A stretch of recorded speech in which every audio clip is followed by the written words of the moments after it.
This video is brought to you by SoccerPro.com, bringing you all the latest soccer gear at everyday low prices with no membership fees.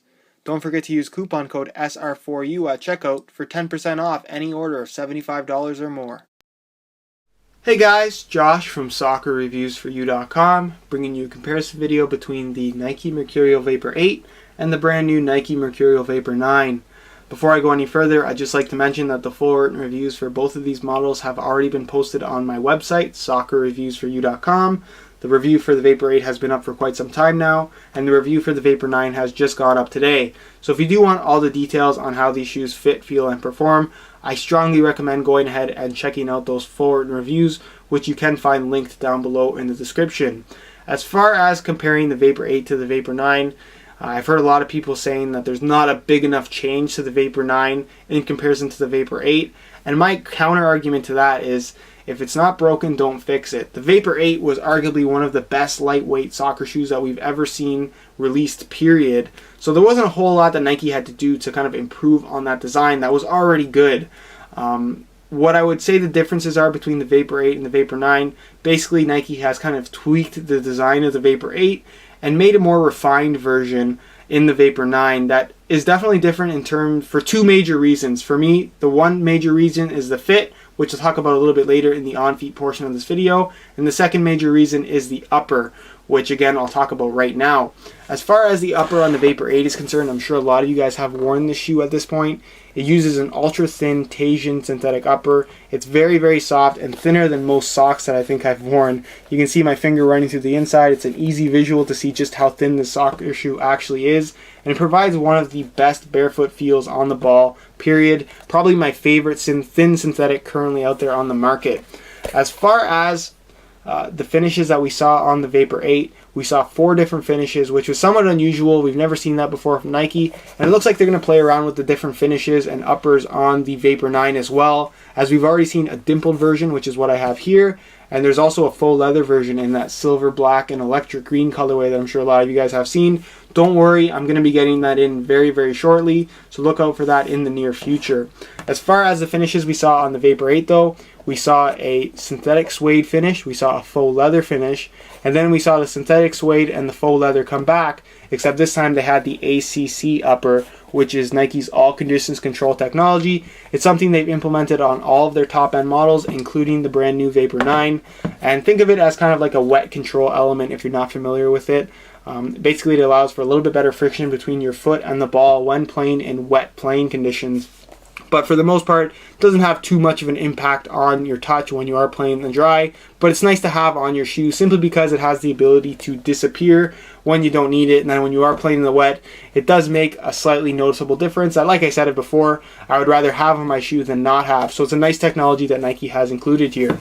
As far as the upper on the Vapor 9 is concerned, it's pretty different. It is a Teijin synthetic microfiber upper, and it's still very, very soft, just like the Vapor 8, sorry, but it definitely is not as thin. It's still very thin. You can still see my finger running through the inside, but it has this very light padding to it that's just somewhat unusual. I can't really explain it to you guys. You really have to see it and have it in your hands to really know what I'm talking about, truly know what I'm talking about, if I want to say it like that. And it still has that nice thin touch on the ball, but there's just that little bit of extra padding. I think that most of that is due to the dimpling on the upper itself. The dimpling is what Nike is calling speed control, and they're saying that it's designed to enhance grip on the ball. And when I heard that, I was kind of confused. I didn't really understand what that meant, and what it actually does when you actually get to use these shoes. If you think of an upper as a flat surface, just like what you get here on the Vapor 8. When you make contact with the ball, whether it be a soft touch or hard touch or even a strike on the ball, the same amount of surface area is making contact with that soccer ball, so you're going to get the same amount of grip no matter what activity or what skill that you're performing. Whereas when you have a dimpled surface like this, where you have some kind of like golf ball like dimpling, when you make a soft touch on the ball, only the areas that are outside of the dimples are making the touch on the ball. So you're not getting as much grip. It's going to slide against your foot a little bit easier, which is what you would want with when you're dribbling, for example. But then when you're striking the ball, for example, that you're making a harder touch, so it kind of compresses a little bit, so you're getting the full surface area of the upper as opposed to just around the dimples. So for that reason, when you're striking the ball, you're going to get a little bit more grip on the ball, which is again what you would want. So when you're making harder touches on the ball, you're going to get the full surface area, and when you're making softer touches on the ball, you're going to get only half, which provides kind of a more sliding feel against your foot, which is something that I personally really like. And I think it's a really cool idea from Nike, and I have to applaud them for that. It's a really innovative design, something we've never seen before, and just works really, really well. The finish on here feels a little bit shiny, almost as if it would be kind of tacky and sticky against the ball, which is something that I'm not a big fan of. But after using this shoe, I can't say enough good things about this dimpled upper. I'm a really big fan. Just keep in mind that the touch is definitely not as thin or as close to the foot feeling as the Vapor 8. But I'm sure the faux leather finish appears to be a little bit thinner than the dimpled version, so we'll see when that does come in. As far as ACC is concerned, of course, it does feature ACC technology on the Vapor 9. I've already explained it to you guys. Just know that both of these two shoes do have that on there. As far as durability is concerned, I know there are a lot of questions about that. The later models of the Vapor 8 did implement this kind of clear vinyl stripping around the toe box and forefoot area to kind of help prevent any kind of separation between the sole plate and the upper. And it definitely did its job. It's not on the Vapor 9, but I don't feel like it's necessary. The synthetic upper itself feels a lot stronger than it is on the Vapor 8, so I don't feel like it's going to have any issues as far as sole separation is concerned. Just keep in mind that the firm ground and soft ground pro models are designed to be used on natural grass playing surfaces. If you're going to be playing on turf or artificial grass, do not wear the firm ground or soft ground pro model. An AG model in the Vapor 9 is now available, so if you are going to be playing on artificial grass, go for that AG model.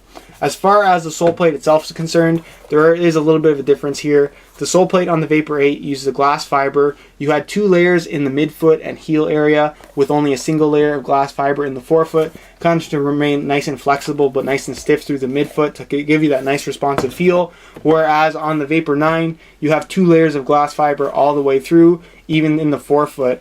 And as far as what that changes in the overall feel of the shoe, pretty much nothing. If you didn't tell me it was a difference, I honestly wouldn't have noticed. And even knowing that there is a difference between the two models, when you have them on feet and you're running around, it's very difficult to distinguish a difference as far as feel is concerned. So as far as that being a major change to the shoe, to me, it really doesn't impact anything. And just so you guys know, there have been some pictures floating around of kind of the midfoot being that carbon fiber, black carbon fiber. We saw it on a couple different online retailers have those images, and the reason why that is because Nike sends a lot of these online retailers some sample pairs way in advance so they can have images ready for the release of the shoe. And even though those sample pairs might not be exactly the same as what actually gets released to the public, these companies put them up anyways because they don't have any other pictures to put up. So just so you guys know, the retail version that you buy in the store, regardless of what the picture shows, is going to be exactly like the pair I have here in my hand.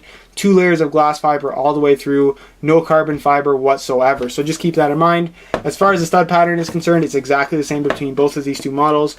Obviously this one has the clear plastic and this one has the matte black, solid black plastic. Again, it doesn't really make a difference in the overall feel, and depending on the colorway, the color of the plastic is actually going to be different on the Vapor 9. So again, just keep that in mind. But for the most part, in terms of the feel that they're going to provide in terms of traction and stability from the sole plate, they're pretty much identical. The main difference here is going to be the upper. But that's enough about the two shoes as far as comparing them side by side, and we'll give you a quick weigh-in here so you can see what the difference is between the two shoes just in terms of weight. As far as the Mercurial series is concerned, it's always been about being as light as possible, and if we're talking about the Vapor 8 and the Vapor 9, they're some of the lightest versions of the Vapor that we've seen in recent years.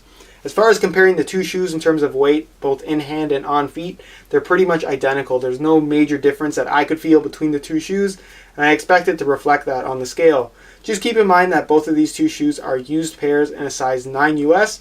I'm going to throw them on the scale in real time so you can see what they weigh. Here is the Vapor 8, and it weighs in at 6.9 ounces. So just remember that, take it off, we'll throw the Vapor 9 on the scale, and it weighs in at 6.9 ounces, so they weigh exactly the same thing. So if you are kind of concerned about the weight between the Vapor 8 and the Vapor 9, don't worry, they're exactly the same weight, which is definitely a good thing. 6.9 ounces is very lightweight, and given the tight fit of both of these two shoes, they're going to feel even lighter than that when they are on your feet. That's pretty much it as far as the weigh-in is concerned, and we'll move on to the on-feet portion of this video. Here's a look at the Vapor 8 and the Vapor 9 on feet. And as you can see, both of these shoes fit extremely well. One of the things that's always attracted me to the Vapor series of soccer shoes is that ultra tight, almost sock-like fit that they provide. It's something that you can only get from the Vapors, and for that reason, it's always been one of the best fitting, if not the best fitting, thin synthetic soccer shoe currently on the market. As far as what the difference is in fit between the Vapor 8 and the Vapor 9, the Vapor 8 is a fantastic fitting shoe. It fits very narrow through the forefoot, the midfoot, and the toe box. Whereas on the Vapor 9, they kind of brought everything in a little bit, tweaked it, because there was that little bit of extra space in the Vapor 8. As you guys can see when I flex my foot and the material kind of bunches up a little bit. You don't get that on the Vapor 9 simply because they've taken away a lot of that extra material and made the shoe fit that much tighter. The toe box is a little bit lower, the forefoot kind of squeezes a little bit tighter, and the midfoot is definitely cut more narrow as well. So for the most part, the fit is a lot better in my opinion, but it's not a whole lot different. But even that small change really makes a big difference in the overall feel that the Vapor 9 does provide, just in terms of having that nice quality tight fit. As far as width is concerned, it's definitely more narrow cut than the Vapor 8. I have about regular width feet, as you guys can see here, and I'm pretty much at the limit of what this shoe can handle. So if you do have wide feet, I strongly don't recommend going for the Vapor series, either the 8 or the 9, especially the 9. So like I said, if you have wide feet, the Vapor is probably something you should stay away from. As far as sizing is concerned, both of these shoes do fit true to size. I'm wearing my usual size 9 US in both of these shoes, and the fit is absolutely perfect in the length. Just keep in mind they are narrow cut soccer shoes. But that's pretty much it as far as the on-feet portion is concerned, and I'll leave you to my final thoughts. Alright guys, that's it for my comparison of the Nike Mercurial Vapor 8 and the Nike Mercurial Vapor 9. I know a lot of you guys like to know which one is my favorite. Personally, I prefer the Vapor 9 simply because it fits a little bit better and I prefer the slightly thicker upper. I really like the dimpling they put on here, and for the most part, I feel like this is a good tweak to the Vapor 8 that I think makes it that much better of a soccer shoe. Like I said guys, the full reviews for both of these shoes are already up on my website, soccerreviewsforyou.com. You can find links down below in the description to both of those review pages. And you're also going to find on those same review pages the high quality images of these shoes that'll give you a better idea as to how it actually does look in person, as well as buy now links with the best prices online, including some exclusive SR4U coupon codes. If you do want to see some more of the Vapor 9, I do have a first impressions video where you get to see these shoes in action, which I'll leave an annotation on screen, as well as my unboxing video. Like I said guys, I will get the other colorways in very, very shortly, so don't worry about that. If you do have any questions, feel free to leave a comment down below, and if you could leave a like on the video, it would be greatly appreciated. Other than that guys, if you have any questions not related to the video, feel free to ask those on my Facebook fan page, which you can find linked down below in the description. And if you're interested in following me on Instagram, my Instagram name is VujoJosh. Just like this YouTube channel, you can go ahead and look me up, or again, the link will be down below in the description. That's pretty much it though guys. I hope you enjoyed the video, and as always, thanks for watching.